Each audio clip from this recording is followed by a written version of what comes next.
A sound echoes through the collective consciousness of humanity, a deep, guttural tremor that has rattled movie theater speakers for generations.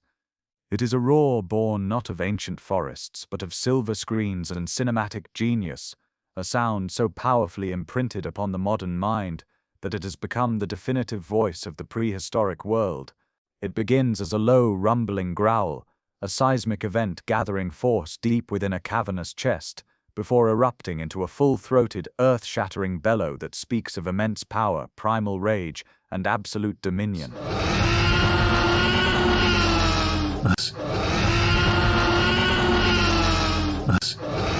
A cultural icon as recognizable as any symphony or siren's call, it is a sound that has made children clutch their parents' hands in darkened cinemas and sent shivers down the spines of adults, a testament to the awesome power of storytelling.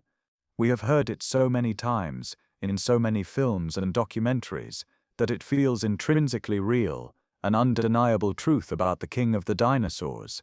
That bone-jarring cry is the soundtrack to its reign, a declaration of its mythic status as the ultimate predator. It is the sound of nightmares and wonder, a perfect auditory symbol of a monster both terrifying and magnificent. But what if that iconic cry, that masterpiece of sound design, is a beautiful, thrilling lie? What echoes truly rolled across the floodplains of the Cretaceous, vibrating through the feet of trembling hadrosaurs and filtering through the dense canopy of ancient cycads? The cinematic roar is a work of art, but it is not a recording. It is a question, a challenge flung across 66 million years. We have accepted the myth, embraced the legend, but the time has come to listen past the orchestra of fiction and strain our ears for a whisper of the truth. The quest begins not with a bang, but with a quiet scientific curiosity, a desire to replace the spectacular fiction with a reality that might be, in its own strange way, even more astonishing. 68 million years before the invention of film, before the first human ear evolved to hear it, the world was a different kind of theater. The stage was the humid greenhouse planet of the late Cretaceous, a land of extreme contrasts and violent beauty. The air itself was thick, heavy with the scent of damp earth, rotting vegetation, and the sweet, cloying perfume of magnolia-like flowers. This was the world that forged the Tyrannosaurus rex, not as a myth, but as a living, breathing monarch of a brutal domain. Vast, river-choked floodplains stretched to horizons dominated by strange, alien forests. Towering sequoias and conifers shared space with thick groves of cycads and ferns, creating a dense green labyrinth. The ground trembled not from a cinematic soundtrack but from the passage of giants. Herds of 30-ton titanosaurs moved like living mountains, their long necks stripping foliage from the high canopy, while triceratops, their frills like great bony shields, grazed in the lowlands. The world was louder, wilder, a constant symphony of chittering insects, the bellowing of hadrosaurs, and the rustle of unseen creatures in the undergrowth. It was a world of tooth and claw, where life was lived on a monumental scale, and into this primordial arena walked the king. An adult Tyrannosaurus rex was a creature of almost incomprehensible dimensions, a paradox of immense bulk and terrifying potential for explosive motion. Its legs, pillars of muscle and bone, could propel its 13,000-pound bulk at surprising speeds, each footfall a localized earthquake. Its hide was not the smooth gray leather of cinema, but likely a landscape of texture, perhaps mottled with shades of brown and green for camouflage, or adorned with patches of keratinous bumps and bristles. Its head, a weapon in itself, was a massive block of bone over 5 feet long, balanced by a thick, powerful tail that sliced through the air like a rudder. This was not a monster from a dark lagoon. It was a supremely adapted animal, the apex product of millions of years of evolution. Its very presence altered the ecosystem around it. The constant, low-grade fear it inspired was a tangible force, a pressure that shaped the behavior of every other creature. To see a T-Rex was to witness power incarnate, a force of nature that did not roar for dramatic effect, but for reasons buried deep in the biology of a world lost to time. Its call, whatever form it took, was not a challenge to humanity, but a statement of fact in a world where it was the ultimate, unquestioned truth. The true source of the Tyrannosaurus rex's potential sound lay not in its lungs or limbs, but in the terrifying architecture of its skull. This was not merely a head, but a masterfully engineered instrument of predation, a solid block of bone designed to absorb unimaginable forces. Its jaw muscles, anchored to massive crests on the skull, could generate a bite force eclipsing that of any land animal known to science, capable of crushing bone and tearing through armored hide with brutal efficiency. But within that formidable structure also lay the potential for sound, a deep resonant chamber that could amplify the most subtle vibrations into something profound. To understand the possible voice of this long-vanished titan, one must look to its living relatives and modern analogues. The low infrasonic rumbles of elephants, which travel for miles through the ground, offer a glimpse into how large animals communicate across vast distances. The guttural, closed-mouth bellows of crocodilians, which vibrate the water's surface and strike primal fear into the hearts of prey, hint at how a powerful predator might vocalize without the open-mouth theatrics of a lion's roar. Even the territorial calls of big cats, though higher in pitch, speak to the role of sound in establishing dominance and instilling terror. The T-Rex's vocalizations would have been grounded in this biological reality, a product of size, structure, and evolutionary need. Its massive windpipe, supported by robust cervical vertebrae, could have channeled air from lungs the size of barrels.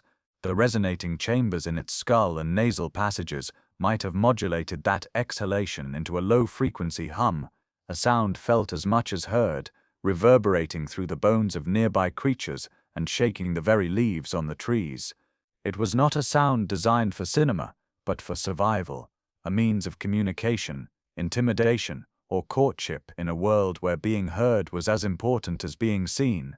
This was a roar forged not in fire, but in flesh and bone, a natural phenomenon far stranger and perhaps more frightening than fiction could ever devise. Long before the digital roars of the modern era, dinosaurs lumbered across the screen in a very different form, their silence filled by the whir of a film projector and the swell of a theater organ. In the flickering black and white worlds of early cinema, these prehistoric titans were often portrayed as slow, tail-dragging behemoths, more lumbering curiosities than terrifying predators. Their vocalizations, when imagined at all, were simplistic roars or reptilian hisses, sounds born more from theatrical convention than biological speculation. They were creatures of pure fantasy, their forms and voices shaped by the limited paleontology and boundless imagination of the time. As the decades rolled on and special effects evolved, so too did the dinosaurs. Stop-motion animation brought a new fluidity to their movements, yet their sounds remained firmly in the realm of the familiar, amplified lion roars, elephant trumpets, and the screeches of large birds layered together to create a bestial cacophony. These sounds were impressive, even frightening, but they were collages of the known animal kingdom, lacking a unique prehistoric identity. The dinosaur's roar was a placeholder, a sound everyone recognized but no one truly believed. It was powerful, but it was not yet iconic. The stage was set for a revolution, not just in visual effects but in auditory experience. The ambition was to create a sound that had never been heard on Earth, a vocalization that felt simultaneously animalistic and utterly alien, a cry that would bypass the intellect and strike directly at the primal fear centers of the brain. The goal was to give the Tyrannosaurus rex a voice that would be as unforgettable as its image, a sound that would cement its status as the ultimate movie monster. This was not a task for a single recording but for an auditory alchemy, a symphony composed from the most terrifying parts of the natural world and blended into something entirely new. The fading whir of the old film reel gave way to the silent, pregnant anticipation of a new kind of magic, one waiting to be heard. The creation of the T-Rex's cinematic roar was an act of pure alchemy, orchestrated by sound designers who understood that the true power of the beast lay not in its teeth alone, but in its voice. They became hunters of sound, not in prehistoric jungles but in modern zoos and recording studios, seeking the raw ingredients for their masterpiece. Their process was one of intuition and experimentation, layering and distorting, searching for a combination that felt both terrifyingly real and thrillingly impossible. An elephant's deep rumbling protest, slowed and pitched down, provided the foundational weight, the seismic power that vibrated in the chest of the listener. This was the body of the sound, the immense physical presence of the animal given voice. Over this, they wove the raw, tearing aggression of a tiger's snarl, a sound that spoke of razor-sharp claws and immediate, violent intent. It added the edge of predation, the promise of a quick and brutal end. The final, crucial layer was the guttural, primeval hiss and bellow of an alligator, a sound that dragged the listener back through millions of years, connecting the monster to its reptilian ancestry. This trinity of sounds, elephant, tiger, alligator, was fused in a digital crucible, each element amplified, stretched and blended until the individual components were lost, leaving only the seamless, terrifying whole. The result was a sound that defied nature to create a new kind of truth. It was a roar that felt bigger than any one animal, a perfect auditory symbol for a creature that was itself a composite of evolutionary extremes. The sound designers had not sought to replicate a fossil, they sought to replicate a feeling. They wanted the audience to feel the same primal fear a smaller dinosaur might have felt, the visceral understanding of being in the presence of an unstoppable force. The iconic roar was their success, a sound that bypassed the mind and spoke directly to the spine. It was a fiction, yes, but one crafted with such artistry and understanding of auditory psychology that it became in its own way more real than reality. It was the sound of a legend being born, not from the Cretaceous, but from the boundless imagination of those who dared to give it a voice. The cinematic roar still echoed in the public imagination, a thrilling fiction accepted as fact, but in the quiet, fluorescent-lit halls of university laboratories and museum archives, a different kind of quest was underway. Here the goal was not to terrify or entertain, but to understand. A new generation of paleontologists and bioacousticians, armed with technology their predecessors could only dream of, sought to strip away the layers of Hollywood artifice and listen for the faintest whisper of truth buried within stone and bone. Their mission was audacious, to reconstruct the voice of an animal dead for 66 million years, to move beyond the satisfying fiction and confront the strange, perhaps unsettling reality. These were not filmmakers but forensic scientists of deep time, their tools not microphones and mixing boards but CT scanners, 3D modeling software, and a deep knowledge of comparative anatomy. They approached the T-Rex not as a monster, but as a biological puzzle. Their starting point was the fossil record itself, the actual physical remains of the animal. They studied the intricate structures of skulls, not just for bite force but for potential resonance chambers. They measured the dimensions of the vertebral canal, searching for clues about the size and structure of the nerves that controlled breathing and vocalization. Every ridge, every fossa, every hollow space in a fossilized bone was a potential clue, a frozen echo of soft tissue long since turned to dust. The methodology was a blend of old-school paleontology and cutting-edge technology. They began with the painstaking examination of the best-preserved T-Rex specimens, like Sue and Stan, using high-resolution scans to create digital maps of their internal cranial structures. These digital ghosts were then compared to the anatomies of living animals, the deep, resonant calls of cassowaries and emus, the closed-mouth rumbles of crocodiles, the infrasonic communications of elephants. The premise was simple yet profound. By understanding how sound is produced in the dinosaurs' closest living relatives, birds, and in other large reptiles and mammals, they could begin to reverse engineer the possible vocal capabilities of their colossal ancestor. It was a process of triangulation across millions of years of evolution, a scientific séance aiming to coax a sound from the silence of the grave. The process was one of meticulous synthesis, a marriage of ancient evidence and modern computation. Researchers began with the digital models of the Tyrannosaurus skull, mapping its internal cavities and passages with a precision once thought impossible. They analyzed the potential for resonance, calculating how air might have moved through the nasal passages and sinuses, how the massive hollow chambers of the skull could have amplified even the softest vibration into a profound, far-reaching hum. It was a form of architectural acoustics applied to a 66-million-year-old structure, treating bone as if it were the walls of a cathedral designed to project sound across primordial floodplains. Attention then turned to the living descendants of the theropod lineage, birds. In the lab, the vocalizations of emus and cassowaries were recorded and analyzed, their deep, booming calls providing a critical living reference. Scientists studied the structure of their windpipes and syrinxes, the unique avian vocal organ, searching for anatomical parallels that might have existed in their gigantic ancestor.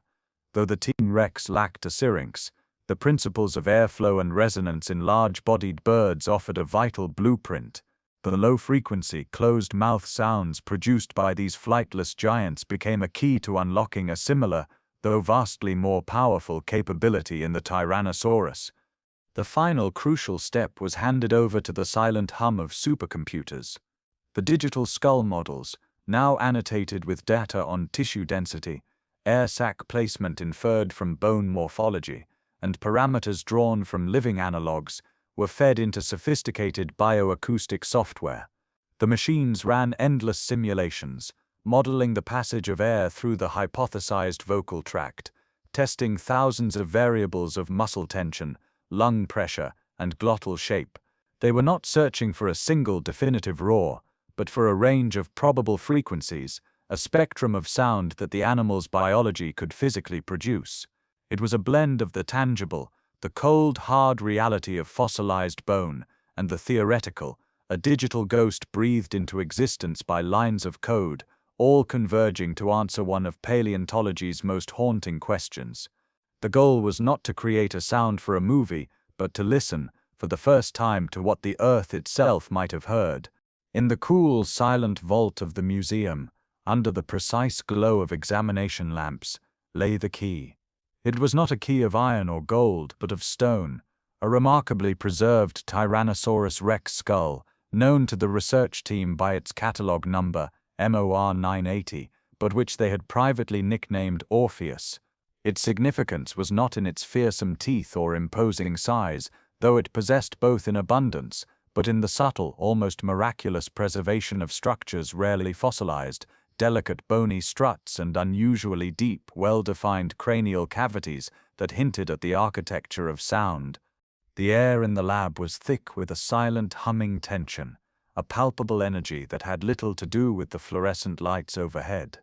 The scientists moved with a reverent slowness, their actions precise and deliberate, as if afraid that a sudden noise might shatter the fragile whispers they were trying to hear across an abyss of millennia. High-resolution laser scanners hummed softly, tracing every contour of the ancient bone, painting it into existence as a perfect digital ghost on their monitors. Each pass of the laser was a question, each returning data point a potential, fragmentary answer. The focus was on the internal labyrinth, the sinuses, the nasal passages, the hollows behind the eye sockets. These were not merely empty spaces for weight reduction.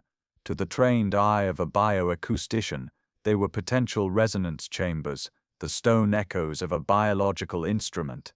The team's lead paleontologist, her hands steady despite the racing of her heart, guided the scanner's eye toward a particularly complex network of channels at the back of the palette.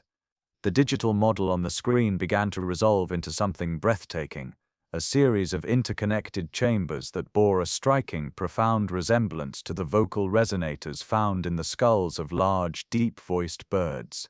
It was an anatomical suggestion, a fossilized hint, and it was more than anyone had dared hope for.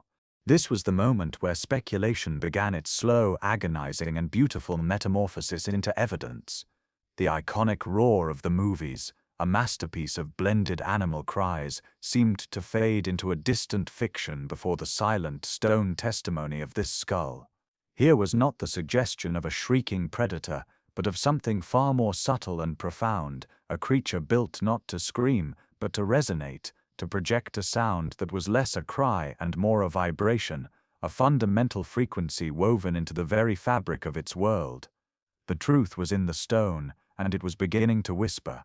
The whispers grew clearer, not as audible sounds, but as anatomical certainties etched in stone. The intricate network of cavities and channels within the fossilized skull was not random erosion, it was a blueprint. Where bone met ancient sediment, faint impressions hinted at the ghostly presence of soft tissues long since vanished, cartilaginous extensions, air sacs and membranes that would have lined these chambers in life. These were the missing components of the instrument, the parts that turned a hollow skull into a living resonator. The deep, well-defined fossae suggested anchor points for muscles that could tense or relax these tissues, allowing for modulation of sound, for a vocal range that was perhaps more nuanced than anyone had imagined. To ground this thrilling hypothesis in living reality, the scientists turned to the dinosaurs that walk among us today. The deep, booming calls of the cassowary, a sound that seems to emanate from the very earth, provided a stunning parallel. This modern theropod produces its intimidating vocalizations with its mouth closed, using inflated throat sacs and resonating chambers in its skull to create a low-frequency pulse that carries through the dense rainforest. Similarly, the emu's guttural drumming, felt as much as heard, demonstrated how large, flightless birds use their bodies as amplifiers. The anatomy was not identical. The T-Rex was orders of magnitude larger, but the principle was hauntingly similar. Use internal structures to produce a closed-mouth sound of immense power and penetration. This comparative analysis painted a picture far removed from the open-mouthed roars of cinema. The evidence suggested a Tyrannosaurus rex that did not need to bare its teeth to project its voice across the Cretaceous landscape. Instead, it could have stood silent and imposing, its jaws shut while a deep, resonant hum built within its chest and skull, vibrating through its massive frame before being projected into the world as a palpable, low-frequency wave. This was a sound for intimidation and communication over long distances, a efficient, energy-conserving method that would have made the animal's presence known without revealing its exact location. It was a grounded yet thrilling hypothesis. The king of the dinosaurs did not scream its dominance to the heavens. It hummed it, and the world trembled. The most terrifying sound is the one you cannot hear, but feel, a vibration that bypasses the ears to resonate deep within the chest, a primal alarm that stirs instincts older than reason. This is the realm of infrasound, frequencies below the threshold of human hearing, a hidden landscape of communication and intimidation, used by the largest creatures on Earth. It is a language of giants, and the evidence mounting from fossilized skulls and comparative anatomy suggests the Tyrannosaurus rex was not just a participant in this silent symphony, but its most formidable maestro. In the modern world, elephants employ these low-frequency rumbles to communicate across the vast expanses of the savanna, their calls traveling for miles through the ground, sensed by the sensitive souls of their kin. The great whales sing their haunting songs in infrasonic depths, their melodies pulsing through the ocean's abyss to find mates and navigate lightless waters. These are not sounds of aggression in the way we understand them, but of connection, coordination and assertion of presence, a subtle, powerful force that shapes behavior and maintains social structures over immense distances. For the Tyrannosaurus rex, such a capability would have been a weapon as potent as its bone-crushing jaws. Imagine the advantage: a predator that could announce its presence, stake its claim to territory, or even coordinate with others of its kind without making an audible sound that might startle potential prey. A low infrasonic hum, generated deep within its massive body and amplified by the resonant chambers of its skull, would have rolled across the Cretaceous floodplains like a seismic tide. Prey animals would not have heard it coming, but they would have felt it, a disquieting tremor in the earth, a vibration that traveled up their legs and into their spines, triggering an ancient, paralyzing fear. It was a sound that could panic a herd of hadrosaurs into a stampede or freeze a triceratops in its tracks, making it an easier target. This was not a roar of challenge, but a whisper of doom, a frequency of pure fear that turned the very ground beneath one's feet into a conduit for terror. The king did not need to be seen to be known. Its presence was a vibration in the world, a hum that meant death was near. The digital ghost of the Tyrannosaurus rex now existed as a constellation of data points, a wireframe labyrinth of bone and inferred soft tissue glowing on the high-resolution monitors of the bioacoustics lab. This was the moment of translation, the painstaking process of turning anatomical possibility into auditory reality. The team of scientists, a blend of paleontologists, engineers and sound designers, stood before their screens not as filmmakers, but as architects of a voice lost to deep time. The air in the room was charged with a focused intensity, the quiet hum of computers a stark contrast to the monumental sound they hoped to summon. The process was one of meticulous, often frustrating iteration. The initial digital model, based on the scans of the Orpheus fossil, was crude, a simplified approximation of the complex living instrument it sought to represent. The first simulations were little more than bursts of static, distorted rumbles that reflected the gaps in their knowledge more than any biological reality. Setbacks were frequent and disheartening. A miscalculation in the estimated density of soft tissues would result in a sound that was too thin, a high-pitched wheeze utterly at odds with the animal's immense size. An error in modeling the connection between the windpipe and the resonating chambers produced a choked, gurgling noise that was more comical than terrifying. Yet, amidst these failures, moments of breakthrough flickered like distant stars. A minor adjustment, the addition of a cartilaginous flap, inferred from a subtle bone ridge, suddenly allowed the simulation to produce a sustained, coherent tone. It was a low, rough vibration, devoid of the Hollywood polish, but it held, it was real.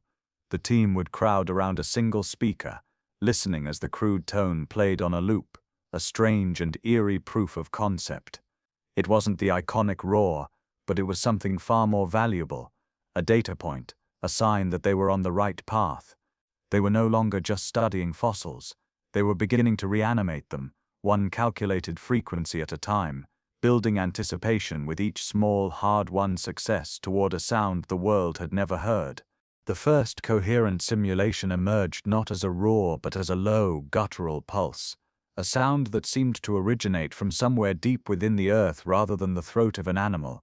It was a crude, digitized approximation, stripped of the cinematic grandeur audiences had come to expect, and it hung in the air of the lab with an eerie, unsettling weight. There was no tiger's snarl, no elephant's trumpet, only a raw, resonant vibration that felt ancient and profoundly alien. The team listened in a silence so complete it seemed to absorb the very hum of the computers, their reactions a complex tapestry of awe and sobering disappointment. For a moment, the sheer impossibility of the achievement held them captivated. They were hearing, for the first time in 66 million years, a sound generated not by human imagination, but by the reconstructed anatomy of the animal itself. It was a whisper from the grave, a data point given voice, and the awe of that moment was palpable, a quiet, shared reverence for having touched something real, something true, across the vast chasm of time. The lead paleontologist felt a chill that had nothing to do with the lab's air conditioning. This was the sound of a hypothesis made audible.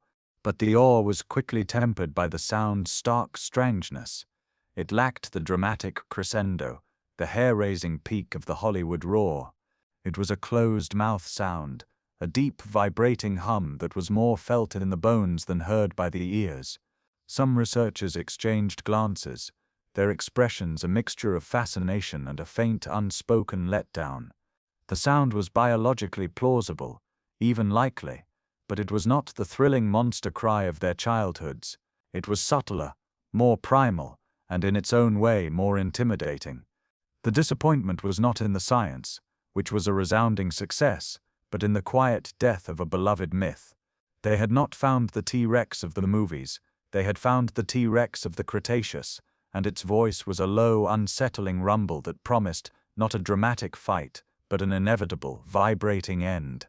The moment hung suspended in the sterile air of the lab, thick with the scent of ozone from overworked processors and the metallic tang of anticipation.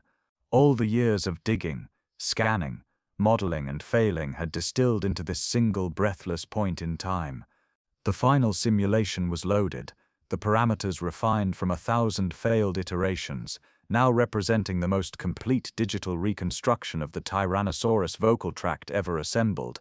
The scientists stood clustered around the main terminal, a silent tableau of strained necks and white-knuckled grips on tabletops, their world narrowed to the large studio monitor speakers that stood like monoliths ready to speak a truth no human had ever heard. A soft click from the engineer's keyboard was the only warning. Then the sound began. It did not erupt. It manifested. A deep, vibrating hum that started at the very edge of perception, a subsonic pressure that was felt in the sternum and the fillings of teeth before it was registered by the ears. It was a sound that seemed to bypass the air entirely, vibrating directly through the floor tiles and up through the soles of their shoes. The hum grew, not in volume but in presence, a resonant frequency that filled the room with a palpable, physical weight. It was the antithesis of the cinematic roar, a closed-mouth, resonant bellow that spoke of immense lung capacity and colossal anatomy, a fundamental vibration that was less a cry and more a declaration of being. The windows in their frames rattled softly in sympathy, a glassy chorus to this primeval drone. The scientists did not cheer. They did not move. They simply experienced it, their faces etched with a profound and complex awe. This was not the thrilling fiction of their youth. It was a stranger, more terrifying reality. The sound was not designed to scare an audience, but it evoked a deeper, more primal fear, the instinctual understanding of a presence so vast its mere existence shook the world. It was the sound of the Cretaceous itself given voice, a low-frequency rumble that spoke of flooded plains, of trembling ground, and of an apex predator whose call was not a warning but a fact. As the last vibrations faded from the room, leaving behind a ringing silence that felt heavier than any noise, they knew they had not just heard a sound, they had felt a ghost. The truth, when it finally emerged from the digital reconstruction, was both less dramatic and more profoundly unsettling than the cinematic fiction. The iconic, open-mouthed roar that had thrilled generations was a fantasy. The real sound of Tyrannosaurus rex was not a scream into the sky, but a resonant vibration contained within the animal's own colossal frame, a deep closed-mouth hum that rolled out across the landscape like a seismic event. It was a sound of immense power held in check, a low-frequency declaration that was felt in the bones long before it was heard by the ears. This revelation found its strongest parallel not in the lions or tigers of the silver screen, but in the primordial world of crocodilians. The guttural, closed-mouth bellows of alligators and crocodiles, which make the very water around them shudder, provided the closest living model. These reptiles generate their intimidating calls by vibrating vocal folds while keeping their jaws shut, using their bodies as resonance chambers to project a sound that is as much a physical force as an auditory one. The T-Rex, with its vastly greater size and more complex cranial architecture, would have produced a similar but far more powerful effect, a hum that could travel for miles, vibrating through the earth and air with disorienting intensity. The most terrifying aspect of this sound was its potential use of infrasound, frequencies so low they fall beneath the range of human hearing. This was not a sound designed for clarity, but for impact. Prey animals would not have heard a warning cry. They would have felt a deep, unsettling tremor in the ground, a vibration that traveled up their legs and into their spines, triggering a primal, paralyzing fear.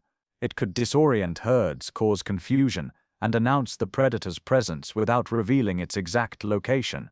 The hum was the perfect weapon for an ambush hunter, a sound that instilled a deep instinctual dread, making the world itself feel unstable and threatening, long before the massive shape of the predator even appeared on the horizon. The king of the dinosaurs did not need to roar its challenge, it only needed to hum, and the world held its breath. The deep resonant hum from the lab speakers did not just fade into silence, it rippled outwards, a stone dropped into the still pond of popular culture, and the waves it created were anything but gentle. For decades, the Tyrannosaurus rex had spoken with the voice of Hollywood, a blended masterpiece of elephant, tiger, and alligator, that was as familiar as a national anthem. That roar was more than a sound effect, it was an emotional trigger, a symbol of untamable power and cinematic wonder. To replace it with a closed-mouth loops and peel hum felt, to many, like a demotion. It was the clash of a thrilling, comfortable myth against a strange and unsettling scientific reality.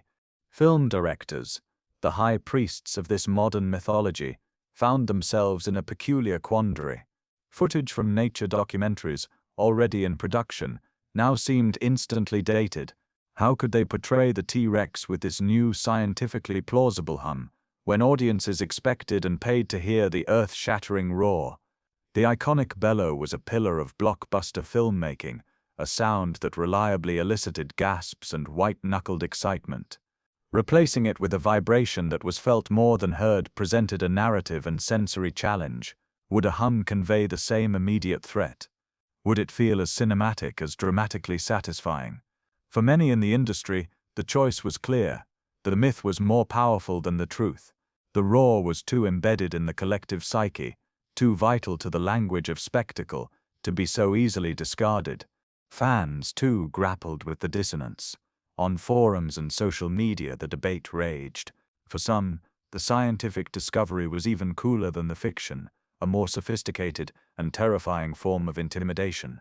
For others, it was a letdown, a subtraction of majesty. The roar was heroic, a challenge flung at the heavens. The hum felt secretive, insidious, like the approach of a submarine rather than the charge of a warrior.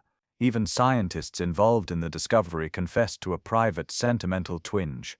They had grown up with the roar, had been inspired by it. To dismantle it felt, on some emotional level, like losing a piece of their own history. The new sound was true, but it was also alien, and accepting it required not just an intellectual shift, but an emotional one, a rewiring of decades of cultural conditioning that had equated the T-Rex's power with a very specific and very loud cry. Within the halls of academia, the new vocal model ignited a fierce and nuanced debate, cleaving the scientific community into distinct camps. Proponents of the infrasonic hum hailed it as a triumph of interdisciplinary paleontology, a compelling synthesis of fossil evidence, comparative anatomy, and advanced acoustic modeling. They argued that the closed-mouth vocalization was not only biologically plausible, but elegantly efficient, aligning with the behaviors of living archosaurs, and explaining how such a massive predator could communicate over long distances without constant, energy-intensive roaring. For them, the hum was a more fascinating truth, revealing a creature that used vibration and fear as psychological weapons, making it a more sophisticated and terrifying predator than the straightforward movie monster. The skeptics, however, raised pointed and valid criticisms. They questioned the assumptions baked into the digital models, the estimated density of non-preserved soft tissues, the precise placement of air sacs inferred only from bone morphology, the extrapolation from much smaller bird species. Could a computer simulation ever truly account for the complexity of a living, breathing animal? They argued that while the hum was a compelling hypothesis, it was far from a proven fact. The absence of a fossilized syrinx or detailed laryngeal structures meant a significant part of the puzzle was still missing, leaving room for alternative interpretations. Perhaps the T-Rex was capable of both closed-mouth rumbles and open-mouthed bellows depending on context. The debate was less about rejecting the new idea outright, and more about demanding rigorous scrutiny, a reminder that even the most exciting discoveries in paleontology are built on a foundation of informed speculation. For the public, watching this scholarly debate unfold was a unique spectacle. The fascination was less about the technical details of bioacoustics, and more about the philosophical clash between the real and the real. The real T-Rex, with its potentially eerie hum, was a subject of intense curiosity, a strange new fact to be learned and debated at dinner tables and in online comment sections. Yet, the real T-Rex, with its iconic cathartic roar, remained an immutable cultural touchstone, a symbol of power that was not easily dislodged by scientific papers. People found themselves living in a dual reality, able to appreciate the scientific discovery while still feeling a thrill at the movie roar. This dichotomy did not diminish the animal, instead it enriched it, adding a new layer of mystery and intellectual intrigue to the legend. The king of dinosaurs now had two voices, one that shook the theater seats, and one slowly being unearthed by science that promised to shake the very soul. To stand in the Cretaceous is to stand in a world of giants, under a heavy humid sky that smells of wet clay and decaying fern. The air thrums with the drone of oversized insects and the distant honking calls of hadrosaurs moving through the river mist. The ground is soft underfoot, a thick carpet of primitive vegetation that muffles sound, making the world feel both immense and strangely intimate. You are an interloper in a theater of scale, where every shadow holds the potential for ancient life, and every silence feels like a held breath. And then it begins, not with a sound that tears the air but with one that becomes the air. It starts in the soles of your feet, a subtle tremor that is more vibration than noise, a deep thrum that seems to rise from the very bedrock. It travels up through your bones, a resonant frequency that sets your teeth on edge and fills your chest with a pressure that has nothing to do with the atmosphere. This is the call of the Tyrannosaurus rex, and it is felt long before it is heard. It is a sound that bypasses the ears to speak directly to the spinal cord, to the most primal parts of the brain that recognize only one thing: immense, inescapable power. The vibration grows, coalescing from a subterranean shudder into an audible, yet still profoundly low, hum. It is a sound without a clear point of origin, seeming to emanate from everywhere at once, from the ground, from the trees, from the air itself. It is the sound of the forest breathing, if the forest were a living entity the size of a mountain. The leaves on the cycads shiver, not from wind, but from the resonance. A fine mist of water droplets is shaken from the fronds of nearby ferns, sparkling in the hazy light as they dance to this infrasonic rhythm. This is not a sound of rage or challenge. It is a sound of existence, a declaration of being so absolute it alters the fabric of the environment. The other sounds of the forest die away, the insects and the distant hadrosaurs falling silent, as if the very world is listening. The hum holds, a sustained, monolithic tone that vibrates in your ribcage, a physical presence as tangible as the ground beneath you. It is a sound that conveys mass, a sonic representation of 13,000 pounds of muscle and bone and intent. It does not threaten, it simply is, and its being is the most terrifying thing imaginable. And then, as slowly as it arrived, the sound begins to fade, but it does not vanish into silence. It recedes back into the world, leaving behind not an echo, but a memory etched into the body, a phantom vibration in the bones, a deep-seated unease that lingers long after the last tremor has passed. The forest sounds tentatively return, but the world has been fundamentally changed. You have not heard a monster roar.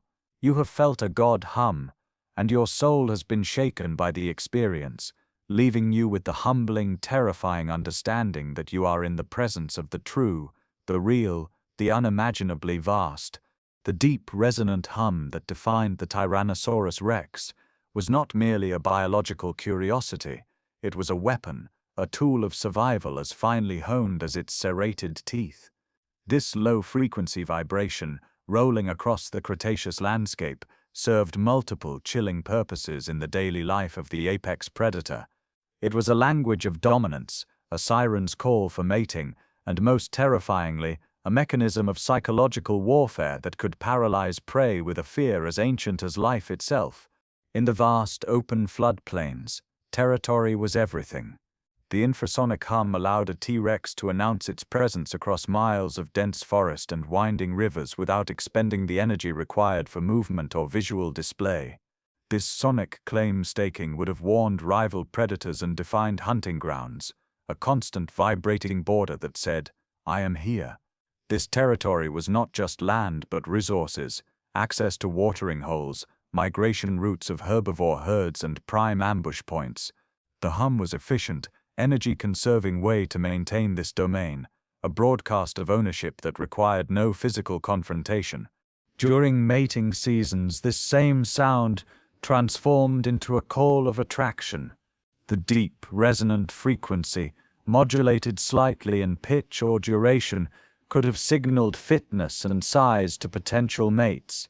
A stronger, more sustained hum would indicate a larger, healthier individual, its body acting as a more powerful resonator.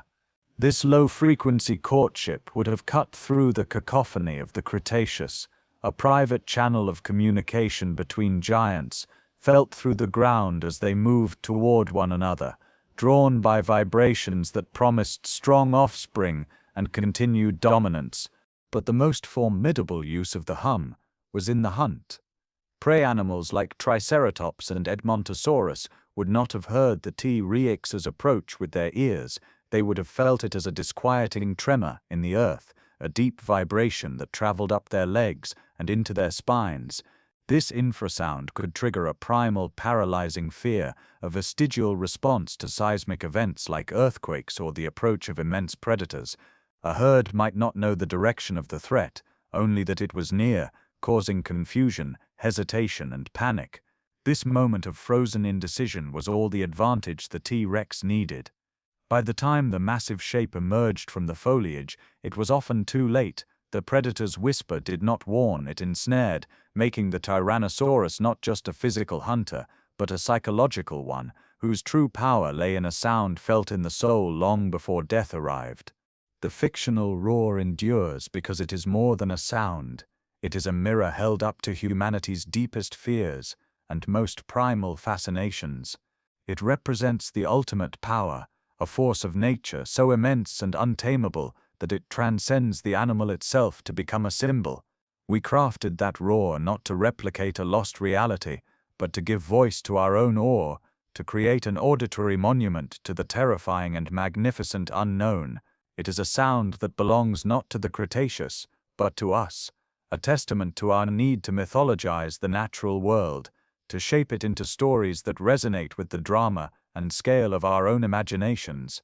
That iconic bellow taps into something ancient within the human psyche. It is the sound of the monster in the dark, the earthquake, the approaching storm, all the uncontrollable forces that have ever haunted us, distilled into a single visceral cry.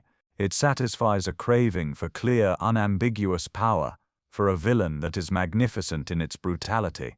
The roar is cathartic. It allows us to experience terror from a safe distance, to shudder at the idea of such power while knowing it is confined to the screen.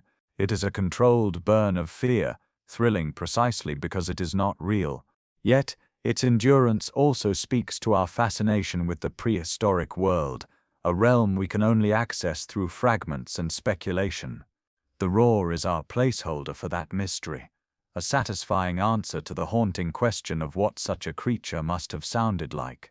It fills the silence of the fossil record with a sound that feels right, a sound that matches the staggering size and fearsome teeth of the animal we see reconstructed in museums. It is a work of imaginative empathy, our best attempt to breathe life into a long-vanished giant, and in doing so we have created a legend that is in its own way as powerful as the truth. The quest for the true sound of the Tyrannosaurus Rex was never a mission to dismantle its legend, but to deepen it. Science and storytelling, often cast as adversaries, revealed themselves in this pursuit to be complementary forces, two different ways of listening to the same profound mystery.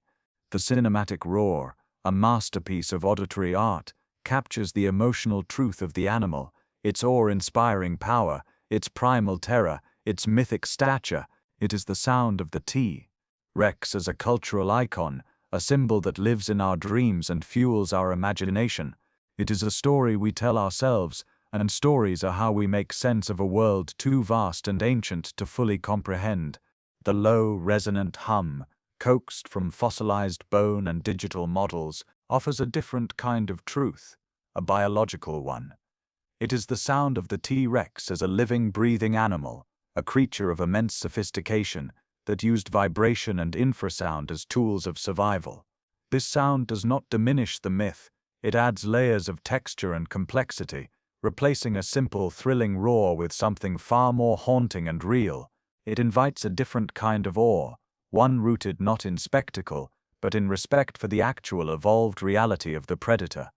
The hum forces us to reimagine the Cretaceous, not as a stage for monsters, but as a real ecosystem where the king communicated in a language of earth-shaking subtlety. Together, these two sounds create a richer, more complete portrait. The roar satisfies the heart's need for drama and symbol, while the hum satisfies the mind's craving for truth and understanding. They are not in conflict, but in conversation, one giving us the T-Rex of our dreams, the other giving us the T-Rex of the world. This duality does not weaken the animal's legacy, it enriches it, allowing for both the child's thrilled gasp at the movie roar and the scientist's quiet reverence for the fossil's whisper. The legend is big enough to hold both truths, reminding us that our wonder at the natural world is only magnified when we move closer to its realities, finding that the truths of nature are often more astonishing than the fictions we create to explain them. For all the digital reconstructions, the fossil whispers, and the scientific breakthroughs, a humbling truth remains. We may never know with absolute certainty the true sound of the Tyrannosaurus rex. The quest, for all its rigor and revelation, ultimately circles back to the edge of a vast and silent abyss, a chasm of 66 million years that no technology can fully bridge. The resonant hum, the closed-mouth bellow, the use of infrasound, these are compelling hypotheses, the most educated guesses ever made, but they are built upon the fragile foundations of inference and interpretation. They are the closest we can come to listening to the past, but they are not a recording. They are a shadow of a sound, an echo of an echo. The fossil record is, by its very nature, a collection of silences. It preserves the hard, mineralized structures, the bones, the teeth, the occasional impression of skin, but the soft tissues that truly create sound, the larynx, the vocal folds, the intricate membranes and air sacs that modulated pitch and tone, have long since dissolved into nothingness. Scientists can infer their presence from bony anchor points and hollow cavities, but the precise size, texture, and elasticity of these organs are lost forever. The digital models are masterpieces of extrapolation, but they are built on a foundation of assumptions, each one a potential variable that could alter the final sound in ways we cannot predict. The true voice of the T-Rex is a symphony for which we have recovered the outline of the concert hall, but have lost the sheet music for every instrument. And yet, this inherent uncertainty is not a failure of science. It is the very source of the Tyrannosaurus rex's enduring, magnetic appeal. The mystery is an essential ingredient of the legend. If we could ever definitively know, if we could press a button and hear a perfect, unambiguous recording from the Cretaceous, something of the magic would inevitably fade. The animal would become fixed, known, its secrets laid bare. The space for wonder, for imagination, for the thrilling debate between the real and the real would collapse. The unknown is what keeps the T-Rex alive in our minds, not as a closed chapter in a textbook, but as an ongoing question, a perpetual source of curiosity and awe. Its silence, paradoxically, is what allows it to keep speaking to us, inviting each new generation to listen, to question, and to imagine the sound of a world long lost. The journey back was not through time, but through sound, a slow, sensory unwinding of the modern world, peeling back the layers of human noise until only the ancient hum of the earth remained. To truly hear the Cretaceous was to let the mind sink into a primordial soundscape, a living tapestry of vibration and rhythm woven from the breath of a younger, wilder planet. The air itself was different, thicker, carrying not the distant drone of engines but the high electric thrum of dragonflies with wings like stained glass, their buzzing a constant shimmering curtain of sound against which all else was set. Beneath this aerial static, the forest floor whispered with a life of its own.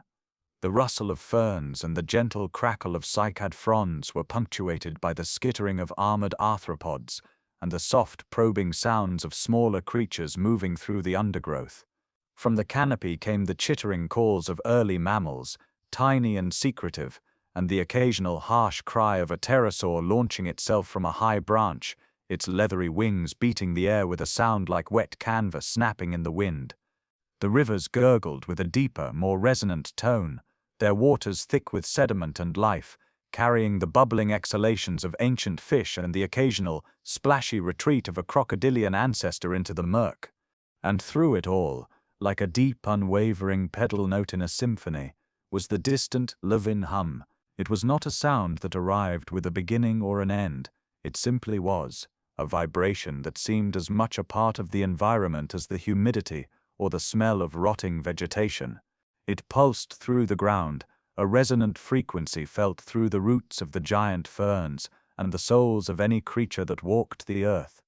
It was the sound of the apex predator, not as an active threat, but as a permanent, looming presence, a fundamental fact of existence in that world. The other sounds, the insects and the rustlings and the cries, were the melody and harmony. This deep, pervasive hum was the base, the foundation upon which the entire soundscape was built, a constant vibrating reminder of the power that ruled this lost world. The young Edmontosaurus, separated from its herd by a sudden panicked surge toward the river, stood frozen not by sight, but by sensation. The world had not fallen silent, the insects still whirred, the river still gurgled, but those sounds now seemed distant, irrelevant. What held the hadrosaur rooted to the damp earth was a new and terrifying vibration, a deep, resonant hum that was not heard so much as felt, a pressure building in the bones, a tremor in the ground that traveled up through the soles of its feet and into the marrow of its legs. It was a primal signal, older than thought, that screamed a single instinctual command: do not move. The tremor intensified, no longer a subtle hum but a rhythmic, shuddering pulse that synchronized with the heavy earth-compacting footfalls of something immense. Each step sent a fresh wave of vibration through the soil, a seismic drumbeat announcing approach. Leaves on low-lying ferns shivered, and droplets of dew shaken from cycad fronds fell like silent rain. The Edmontosaurus's body trembled in sympathetic resonance, its muscles locking in a paralysis born of evolutionary fear. Its eyes darted, scanning the dense wall of prehistoric greenery. But the true threat announced itself not through the air, but through the very ground it stood upon. The sound was directionless, emanating from everywhere and nowhere, a disorienting blanket of leaping dread that clouded instinct and stifled the urge to flee. Then came the secondary sounds, the ones that rode upon the carrier wave of that terrifying hum. The rustle of vegetation parting, not with gentle resistance, but with the brutal snapping force of a body that did not navigate the forest so much as plow through it. The crunch of a heavy foot settling on a fallen branch, splintering it into pulp. These were the accents to the main theme of vibration, painting a picture of immense, unstoppable mass drawing nearer. The air began to carry a new scent as well, the musky, predatory odor of a creature that knew no equal, cutting through the humid perfume of flowers and rot. For the Edmontosaurus, time distorted, stretched thin by terror. The world narrowed to the escalating vibrations in the ground and the thickening of the predator's scent on the air.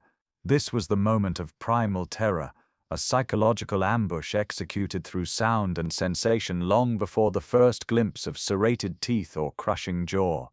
The king of the dinosaurs did not need to be seen to exert its dominion. Its approach was a symphony of vibration and force, a prelude to death that was felt in the soul, a terrifying testament to a power that could shake the world long before it chose to break it. The final simulation was complete, a ghost of sound rendered in perfect, chilling clarity. It sat on the lab's main server, a digital file no larger than a few megabytes, yet it carried the weight of 66 million years of silence. The scientists who had devoted years to its creation now stood before the moment of its unveiling to the world, and the air in the conference room was thick with a solemn, almost sacred tension. This was no longer just a research project. It was the careful, responsible presentation of a new truth about one of history's most iconic beings, and the gravity of that responsibility pressed down on them all. Monitors glowed with the sleek, professional slides of their presentation, charts and CT-scanned images of fossil skulls, juxtaposed with waveforms of the simulation. But the real focus, the centerpiece of it all, was the pair of high-fidelity speakers positioned at the front of the room. They were the conduit through which a long-vanished world would speak, and the scientists treated them with the reverence of priests before an altar. There was a palpable excitement. Yes, the thrill of a hard-won discovery, the pride of a puzzle solved, but it was tempered by a profound sense of solemnity. They were about to change something fundamental, to replace a beloved thrilling fiction with a strange and unsettling fact. The lead researcher's hand hovered over the keyboard, her finger pausing above the key that would set the sound free into the world. In that suspended moment, she thought not of the scientific journals or the press coverage, but of the countless children who had gasped at the movie roar, of the generations who had felt that specific cinematic thrill.